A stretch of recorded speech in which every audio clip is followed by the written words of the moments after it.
Hello, welcome to the Brazilian Grand Prix from the pit lane. Now, we were in the pit lane. We come through to the paddock because the Red Bull guys have just broken up from their team photo. And I'm interested in this sort of weird sort of laurel wreath. Oh, I'm interested in Sebastian Vettel, but it's what have the Germans done? Weltmeister 2011. There are a few races short on that one, though, aren't they? So Sebastian Vettel wanting to know a bit more details about what happened to his gearbox. We understand. Where's Mark Webber? I just want to catch up with him. We understand, Ian, if you would just want to come back. He's already gone, has he? Oh, he's already gone. Okay, well, let's catch up with Mark Webber then, because I want a quick word with him. Actually, this trophy is quite interesting, and I want to show you this. It's got a bit of this stuff called pre-salt, which apparently a rock extracted from the pre-salt oil fields 5,000 meters under the ocean in Brazil. There you go, November the 11th, and that's the winning constructor, but the winning driver's one has got one anyway, so that's a bit unusual to have a bit of rock. Sebastian Vettel just talking to Sabine Kem, actually, who's Michael Schumacher's PR person, and we understand that it was actually his gearbox oil level that was leaking, and that meant that they didn't expect it actually to get anywhere near halfway, so he did particularly well to save that. I didn't understand why it was second and third actually that he needed to avoid. Do you understand why it was second and third that you needed to avoid particularly? Yeah, because I mean, think for yourself, you know, there's more stress on the gearbox in lower gears, you know, so. I try not to think for myself. Anyway, listen, congratulations, we'll let you go. I didn't want to be rude, but, you know. You're never rude, you're never rude. I love the Senna thing in 91, to have that capacity to think, oh, what's this like? It's like Senna. But he had a hand gearbox and he got his cramp. Yeah. You're on her fingers. Yeah, I know. So it wasn't exactly the same. So. No, it wasn't. Okay, listen, we'll let you go. Well done today. So good lad. I mean, to have that, sorry, my microphone's just got, that's all right, Mark, don't worry. No, don't worry. The chaos of a post-race parc fermé. So Sebastian's going into there to do some more stuff, and as I just sort myself out, we can talk about Mark Webber, and I did want to have a word with him, but he is a bit busy. Just got the feeling that he didn't like, he's a very straight down the line sportsman, isn't he? And he doesn't like inheriting a win. And whatever way you look at it, you've got to say, if you're looking at it straight down the line, if Sebastian Vettel had not had that gearbox problem, then it's very difficult to see how Mark Webber would have won. Now, you know, please don't, you know, think that I'm somehow, you know, taking away from the ability of Mark Webber, but that is actually pretty much what happened, and that's the case. And I think Mark Webber probably knows that deep down, that he would have had a much tougher time had Sebastian Vettel not had that gearbox problem. Right, let's run through. I want to run through every team, so I'm going to run through it quite quickly. McLaren, who is in there, Jenson Button, who had to go on the hard tyre, couldn't make the soft tyre work at all. And in fact, Ferrari, who Stefano Domenicali is just in here, can you see Ian, just giving his view to the media, Ferrari were indeed quicker than the McLarens on the soft tyre. Jenson couldn't get the soft tyre to work at all, had to go to the hard tyre, so that dictated the rest of his strategy, and that meant that he was always going to be quick at the end, but not quick enough to catch a ailing Sebastian Vettel. What else did I wanted to tell you about McLaren? Yes, they've lost their head of aerodynamics, John Eiley. Now, Martin Whitmarsh made not exactly light of it, but he was a little cheeky. He said, yes, John Eiley, it's not a big loss. He was pretty much a man manager of the aerodynamics department. Right, okay, so that's why they spent so much money recruiting John Eiley from Ferrari in the first place. And lots of other aerodynamicists in Formula One say, no, don't make no mistake about it. John Eiley, who's now gone to Lotus, you know, is a top aerodynamicist, so that might be a factor for McLaren next year. Right, we've got a bit of free space, so we can talk about Mercedes, and I've got no idea why they're all wearing these silly hats. I really don't know. I do want to find out, sort of. Why are you all wearing these hats? We got given them by UBS, so we're just waiting for backup. Nice Movember, by the way. Top effort. Thank you. Okay, jolly good. They got given them, so they're all wearing them. They all do look like they're in some sort of Broadway musical. But a couple of things I want to tell you about Mercedes. They think they're looking quite good for next year. They tested the 2012 exhausts in the young driver test in Abu Dhabi a couple of weeks ago, and they said they found exactly what they're expecting, and they did lose some downforce, but it actually wasn't that bad. Now, I can tell what's going to happen. They're just wrapping up on the forum, and we're about to get... so let's walk quickly the other way, and then we won't have to disrupt the forum, and they can just carry on closing out the forum as they go round to Red Bull, while I tell you about, yes, Renault. Robert Kubica. They don't think he's coming back. If he is, he's not coming back with them. It's not so much the problem with his right hand. It's the fact that his rest of his body has now lost its fitness.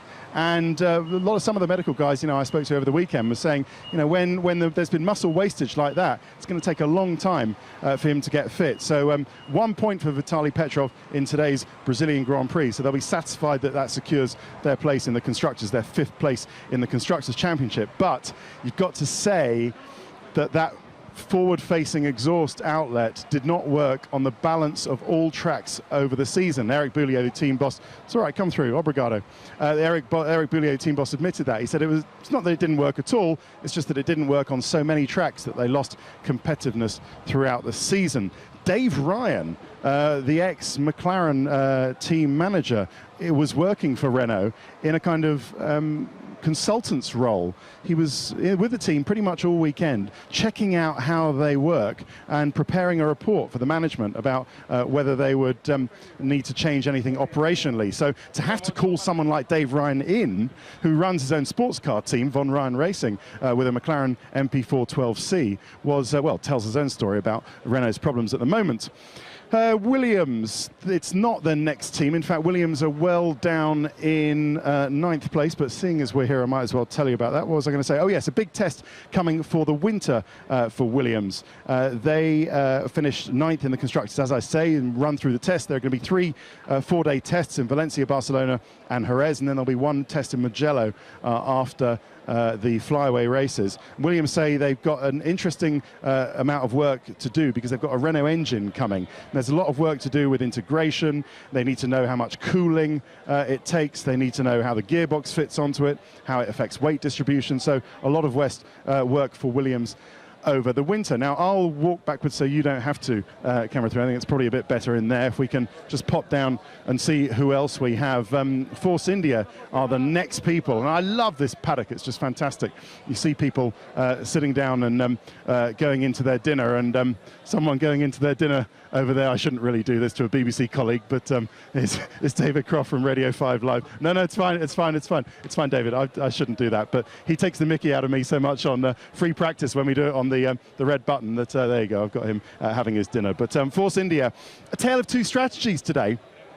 Paul di Resta with the not really optimum strategy, a 2-stop, which is what they always planned. On paper, it was 10 seconds quicker than a 3-stop, but not the way to go, as it turned out. A big save for him because he got 4 points, but Adrian Sutil, who switched to the 3-stop strategy, that turned out indeed to be the quicker way in practice. It's very difficult for the teams when they have that. I know on paper, something's 10 seconds quicker than the other one, not to follow that and go with their gut. Sauber, Monisha Kaltenborn, who you would have heard on the forum, here she is answering some questions, and relief in this team that they did not get passed by Toro Rosso. There was 1 point in it, and it was the 2 points indeed by Kamui Kobayashi secured their 7th place in the Constructors, and that is so important for them. So big relief for them. Good work by Kobayashi. Sergio Perez, pretty much vying with Paul di Resta for the best of the rookies accolades this year. And here he is. You might as well come and have a look. I wondered what this gaggle of Spanish reporters were.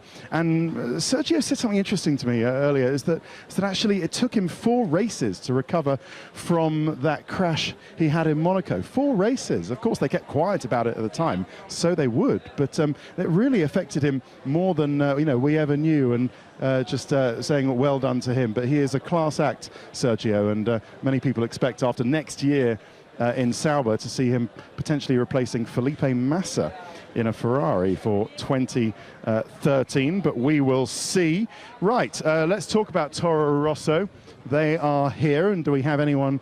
Oh, I love this T-shirt. Rubens' son did this T-shirt for him. I love it. It's got the Sao Paulo, the crest of the Sao Paulo football team at the bottom, and it's so cute. And I love this T-shirt. It's really good.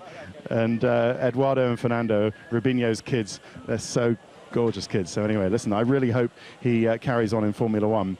I can't see where he's going to go, but I really hope that he does carry on in Formula One.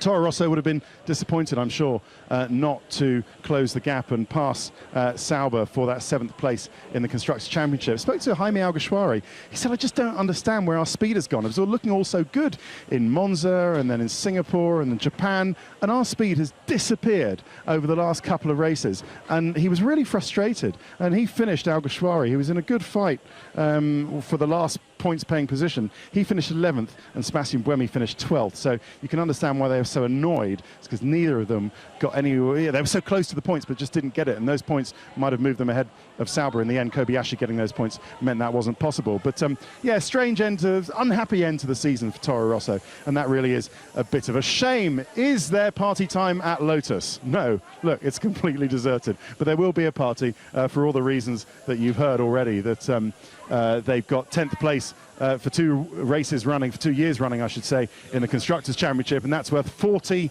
million. They were playing it down on the forum a bit. They said 30. It's $40 million that is worth to Team Lotus, to be known as Caterham F1 team next year. And as we wrap up the rest of them, HRT, the soon-to-be a Spanish national team, they're over there, but I just want to get rid of that venting tyre.